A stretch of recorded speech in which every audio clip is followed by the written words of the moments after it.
देखो कितनी इसकी बुरी हालत हुई पड़ी है, पूरा जल गया है, ऊपर नीचे आगे पीछे से पूरा कहीं छूटा नहीं है, बिल्कुल ख़त्म हुआ पड़ा है। इतना तगड़ा पानी से स्पार्किंग हुई पड़ी है इसकी, ख़त्म।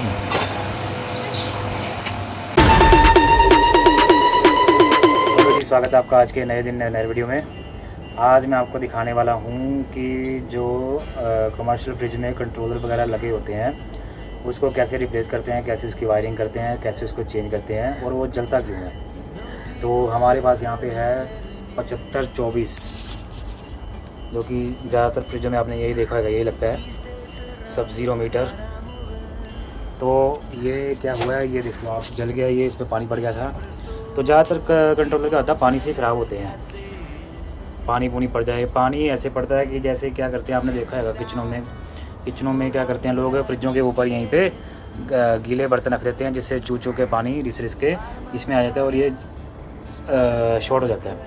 और भी बहुत रीज़न होते हैं। और दूसरा ये होता है कि पावर जब फ्लक्चुएट होती है तो कम ज़्यादा पावर के चक्कर में भी ये स्पार्क हो जाते हैं। तो अभी मैं दूसरा लेके आया हूँ नया, मैं लेके आया हूँ नया कंट्रोलर 7524। इसको लगाएंगे, इसकी मैं दिखाऊंगा आपको कैसे वायरिंग करनी है और कैसे ये सेट करना है। इसकी वायरिंग बड़ी आसान होती है। देखो मैं आपको सिंपल तरीका बताता हूँ कि जब जैसे आप पुराने की वायरिंग निकालोगे वैसे ही इसकी नए की लगा देनी है। ये चीज़ सबसे पहले ध्यान रखना है। बाकी आपने तारें ट्रेस कर लेनी है। अगर ऐसा नहीं होता तो कैसी तारीख कौन सी कहाँ पे लगेगी। चलो अभी मैं लगाता हूँ इसको, फिर दिखाता हूँ आपको। सबसे पहले ये इस पर सब डायग्राम पे लिखा होता है, मैं आपको बताता हूँ। जैसे 1 और 2 है मेन सप्लाई, ठीक है। उसके बाद ये जो 3, 4 और 5 है, ये है तीनों सेंसर की तारें। इस पे लिखा रूम का क्या मतलब है? रूम का मतलब है कि जो सेंसर अंदर लगेगा फ्रिज का टेम्परेचर बताने के लिए। जैसे वो सामने लगा हुआ है, वो सामने। तो रूम का हो गया कि जो फ्रिज का अंदर का सेंसर है वो लगाना है। उसके बाद 4 नंबर पे और कोयल, 5 में है कोयल का सेंसर वो होता है जो अंदर कूलिंग कोयल पे लगेगा, जो इसके अंदर होती है। मैंने आपको पहली वीडियो में दिखाया भी हुआ है, इसके अंदर होती है, ठीक है। तो और 4 पे क्या रहेगा? 4 पे रहेगा आपका दोनों का कॉमन। 3 पे हो गया अंदर फ्रिज का, 4 पे दोनों की कॉमन, और 5वां हो गया कोयल का सेंसर। 6-7 फ्रिजों में यूज़ होता नहीं है तो उसकी ज़्यादा लगाने की जरूरत नहीं है, बजट वैसे साथ में मिलता है और उसकी लगाने की जरूरत नहीं है, वो आप भूल ही जाओ। और फिर 8 नंबर, 8 को भी छोड़ देना है। 12, 11, 9, 10,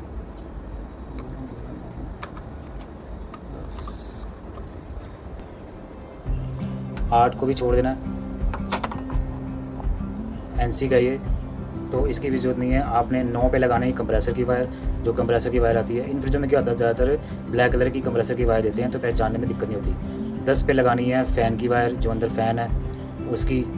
फिर सी पे लगानी है आपने दोबारा सप्लाई, जैसे यहाँ उठा के पहले से चाहे लूप बना लो, जहाँ जहाँ आप फेस लगाओगे लूप बना के सी पे लगा देनी सप्लाई, ताकि एनओएनसी का इसका काम करेगा, सप्लाई कटेगा देगा, ठीक है। और 12वें नंबर पे आपने लगा देनी है डीफ्रोस्ट की वायर, जो कि अंदर कूलिंग कोयल को डीफ्रोस्ट करेगा और उसकी बर्फ़ पिघलाएगा जो बार बार जमना है। तो बहुत सिंपल है ये। मैंने वीडियोस देखी थी बहुत सारी ना, मैंने बहुत सारी देखी थी इसके बारे में। लोग बहुत कंफ्यूज करके बताते हैं कि इसको ऐसे वहाँ पे बाहर ऐसे, ये कुछ नहीं करना। मैं आपको सीधा दिखा रहा हूँ कि सीधा आपने इसकी डायग्राम पढ़ लेनी। डायग्राम नहीं पढ़ समझ आ रही तो जैसे पुरानी तारें निकालनी है वैसे ही नई तारें लगा देनी। तो अभी मैं इसको सारा निकाल के पुराना तार जो जली कटी पड़ी है सबको दोबारा नया करके नए कंट्रोलर में लगाता हूँ, फिर आपको दिखाता हूँ। तो ये तारें मैंने काट दी हैं और तारों को सेट कर दिया दोबारा, मतलब छिल दिया अच्छे से। तो इसको निकालना कैसे? बहुत मैं जब पहले काम करता था तो मतलब इसमें किया था, मैं देखता था तो मेरे को समझ नहीं आती थी कि इसको निकालना कैसे है। तो इसका ये जो होता है लॉक, ये प्लास्टिक का, देखो ये फिंगर जैसा बना हुआ है, जैसे फिंगरप्रिंट होते हैं वैसे निशान बना हुआ है आगे का। तो इसको इधर से दबाना है, इसको दबाना है। तो इसको खट करके दबा के आप ऐसे पीछे, इसको ऐसे पीछे कर देना। ये देखो ये लॉक है, ये इसमें फंसता है, ये लाइनों में। तो जब हम आगे से इसको दबा देते हैं, जैसे मैं इसको दबा रहा हूँ, तो पीछे से लॉक उठ गया, देखो आप लॉक उठ गया और ये बाहर आ गया। तो ऐसे इसको होता है, ऐसे दूसरा निकालेंगे, देखो सिंगल मैंने दबा दी, ये आ गया बाहर। तो इसको आगे से निकाला, पीछे से नहीं, आगे से।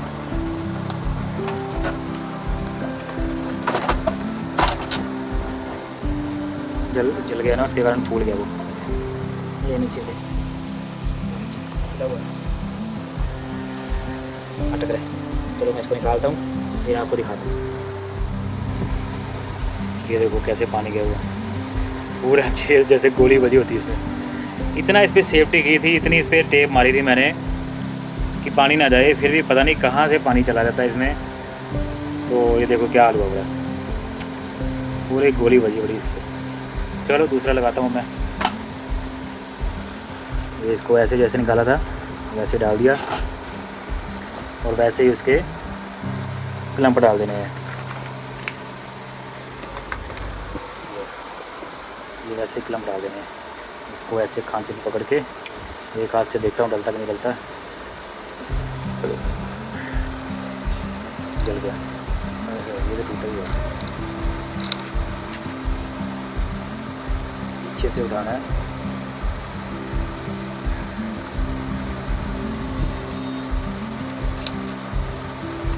हो नहीं जाएगा हाथ से, मैं करता हूँ फिर चढ़ा के फिर आपको दिखाता हूँ। अभी कोई देखो मैं आपको बताता हूँ कि अगर किसी ने पूरा नया लगाना है, उसको नहीं पता कि वायरिंग कैसी है, पुरानी वायरिंग उसको दिखी नहीं है कहीं पे, तो मैं आपको बताता हूँ मैं। जैसे ये इसका मेन स्विच ये होता है, स्विच ही होता है के हिसाब से, स्विच नहीं होता, इसको आप कनेक्टर बोल सकते हो। कनेक्टर होता है, ये मेन लाइन का है फ्रिज की, जो कंपनी से बना होता है। तो इसमें तारें कैसे पहचाननी है, ये देखो मैं बता दूँ। ये ब्लैक तार है, ये ब्लैक तार दिख रही है आपको। ये ब्लैक तार मैंने बताया कि हर फ्रिज में ज़्यादातर ब्लैक ही कंप्रेसर की तार होती है। कलर कोडिंग जो कंप्रेसर का वो ब्लैक ही होता है, और जो बीच में ग्रे है वो फ़ैन की है, और जो इधर येलो है वो है आपकी डिफ्रोस्ट की, ठीक है। तो ये पहचान होती है। और इधर जो है, और जो उसके ऑपोजिट साइड है वो मेन होती है। जैसे ये रेड आपकी मेन दिख रही है, ब्लू आपकी न्यूट्रल हो गई, ये आपकी अर्थिंग हो गई, और ये भी इधर दूसरी साइड जो ब्लू है वो भी न्यूट्रल भी जाती है। तो वो कन्फ्यूज़ नहीं होना। देखो आप आगे जाके देखो गौर से देखना, दिखने वैसे गंदी तारें हुई बड़ी, मैं दिखा रहा हूँ। ये ब्लू है और ये ब्लू है, और ये दोनों आगे जाके लूप हो गई। तो जैसे ये लूप हुआ इसलिए दिखाई गई है क्योंकि ये देखो ना, इसके स्विच भी जले हुए हैं। तो ये मैंने डायरेक्ट किया हुआ है, तो इसलिए आपको लग रहा है। अगर स्विच थ्रू आएगा तो फिर आपको सारी समझ प्रॉपर आ जाएगी कि दो ब्लू क्यों है, ये कैसे क्या है। तो ये उसके लिए है जिनका डायरेक्ट काम है, स्विच नहीं है। और जो स्विच है वो भी सेम ऐसे ट्रैक करना है कि जो मेन तारें आ रही हैं वो डायरेक्ट उसमें स्विच में जाएंगी, फिर स्विच में जाएंगी, फिर स्विच से होके इसमें जाएंगी, फिर इसमें से आगे जाएंगी। तो वो भी अगर मेरे पास कोई स्विच वाला होएगा फ्रिज तो मैं उसका भी आपको प्रॉपर बताऊंगा कि कैसे फ्रिज वाले में काम करते हैं। अब ये डायरेक्ट वाला है, तो इसको मैं तारें अब लगाता हूँ जहाँ से वापस निकाली थी। जैसे ये देखो, ये थी अपना, ये मेन है, इसको लगा देंगे पहले में। ये न्यूट्रल है, उसमें इसको लगा देंगे दूसरे में। ये जो दूसरी तार है इसको देख के आपने कन्फ्यूज नहीं होना। ये क्या किया हमने, हीट के कारण ना इसमें पंखा लगाया हुआ है, फ़ैन लगाया, छोटा एक्सल फ़ैन, ताकि हीट बाहर, क्योंकि बाहर आउट एरिया में, ये देखो आउट एरिया में पड़ी हुई फ्रिज है, तो हीट हो जाती है, गर्म हो जाता है बहुत ज़्यादा। तो गर्म के कारण इसको एग्जॉस्ट लगाया हुआ है ताकि ज़्यादा से ज़्यादा हीट अंदर से निकल सके। तो इसलिए ये न्यूट्रल दी हुई है फ़ैन की, ये मेन है, और ये दोनों सेंसर है। ये सेंसर लगेंगे सेंसर में, वैसे ही जैसे मैंने डायग्राम दिखाई है वैसे ही वायरिंग होनी है इसकी। तो मैं अब लगाता हूँ, फिर आपको दिखाता हूँ। तो लो जी, जैसे मैंने वायरिंग खोली थी वैसे ही लगा दी है। ये मैंने डिफ्रोस्ट पे डिफ्रोस्ट लगा दी है, मैंने मेन पे मेन लगा दी है। उसको कंप्रेसर को कट डाउन के लिए, कट या फ़ैन को कट के लिए, नॉब के लिए, एनओएनसी के लिए, और फ़ैन पे फ़ैन लगा दी है, कंप्रेसर पे कंप्रेसर लगा दी है, और दोनों सेंसर पे दोनों सेंसर की लगा दी है, 3 4 5 पे, और 2 पे लगा दी है न्यूट्रल, और 1 पे लगा दी है मेन। तो अभी ये हो गया। अभी मैं इसको चालू करता हूँ, ये देखते हैं ये क्या रिज़ल्ट है इसका। ये कर रहा हूँ मैं ऑन, ये लगा प्लग इसका, ये ऑन कर दिया, ये चल गया, चालू हो गया। इस टेम्परेचर दिखा रहा है अभी, क्योंकि बंद था ना फ्रिज 2 दिन से, इसलिए 38 दिखा रहा है। कंप्रेसर तो साथ के साथ ही स्टार्ट हो गया। देखो फ़ैन भी चल गया इसका अंदर, ये फ़ैन दिख रहा है आपको घूमता हुआ, ये फ़ैन घूम रहा है, स्टार्ट हो गया, 29 पे है। अभी कूलिंग कोयल वाला फ़ैन चालू नहीं हुआ।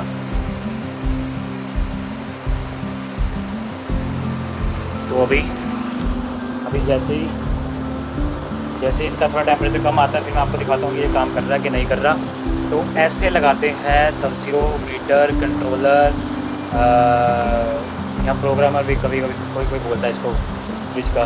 बहुत इजी होता है ये। मैंने वीडियो देखे थे, बहुत कॉम्प्लिकेटेड वीडियो दिखाए हुए हैं लोगों ने, पर मैंने लाइव आपको करके दिखाया है। तो इसलिए आप मुझे कमेंट में ज़रूर बताना कि मेरी वीडियो आपको कैसी लगी है, इसमें आपको कुछ समझने को मिला है या इजी प्रोसेस लगा या नहीं लगा, तो मेरे को कमेंट में ज़रूर बताना। अभी इसका टेम्परेचर जैसे कम आएगा फिर मैं आपको दिखाता हूँ और फिर हम वीडियो को वहाँ पे खत्म करेंगे। तो फ्रिज हो गया है सही, कंट्रोलर सक्सेस हो गया, काम कर रहा है। ये देखो मैं दिखा रहा हूँ आपको, 20 पे चल गया, 25 पे था 20 पे आ गया। बीच में मैंने बंद भी किया था क्योंकि टेपिंग वगैरह की है। टेपिंग मैंने इसलिए कर दी है कि दोबारा कभी पानी आए तो पानी इसमें ना जाए, बच जाए। अंदर भी टेप मार दिया और बाहर भी टेप मार दी है, तो काम अभी सही कर रहे हैं। चलिए इस वीडियो को यही ख़त्म करते हैं, कल मिलेंगे नए वीडियो नए दिन और नए काम के साथ।